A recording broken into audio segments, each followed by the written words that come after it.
बहुत समय पहले की बात है, एक हरा भरा जंगल था। उस जंगल में हर प्रकार के जीव जंतु रहते थे। सभी जानवर खुशी खुशी रहते थे, लेकिन उनके बीच एक समस्या थी, उनका कोई राजा नहीं था। बिना राजा के जंगल में कोई नियम कानून नहीं था।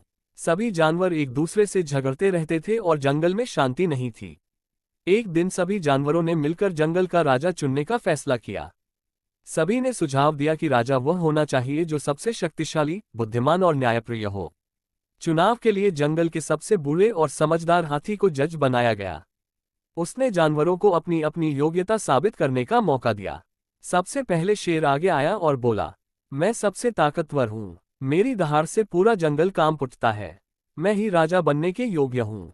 तभी चालाक लोमड़ी ने कहा, राजा केवल ताकतवर ही नहीं बल्कि बुद्धिमान भी होना चाहिए।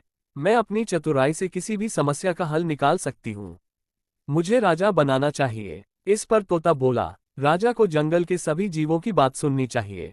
मैं सभी की आवाज सुन सकता हूँ और उन्हें समझ सकता हूँ। इसके बाद सभी जानवरों ने अपनी अपनी दलील दी। हाथी ने सभी की बातें ध्यान से सुनी और एक परीक्षा लेने का निर्णय किया।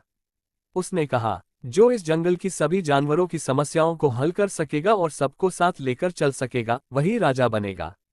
तभी जंगल में एक बड़ी समस्या आ गई। पास के गांव से कुछ इंसान जंगल में लकड़ी काटने आए थे, जिससे जानवरों के घर खतरे में पड़ गए।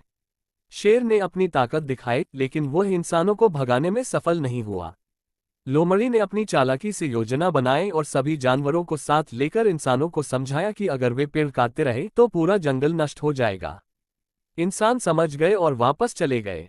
हाथी ने ये सब देखा और घोषणा की, शेर की ताकत, लोमड़ी की चालाकी और सभी जानवरों का साथ मिलकर इस समस्या का समाधान हुआ। लेकिन लोमड़ी ने सबसे अच्छा नेतृत्व दिखाया, इसलिए मैं लोमड़ी को जंगल का राजा घोषित करता हूँ। उस दिन से जंगल में शांति स्थापित हो गई। लोमड़ी ने न्यायप्रियता और समझदारी से जंगल का शासन चलाया। सभी जानवर मिलकर खुशी खुशी रहने लगे। सीख, राजा वही होता है जो सबको साथ लेकर चले और समझदारी से काम करे।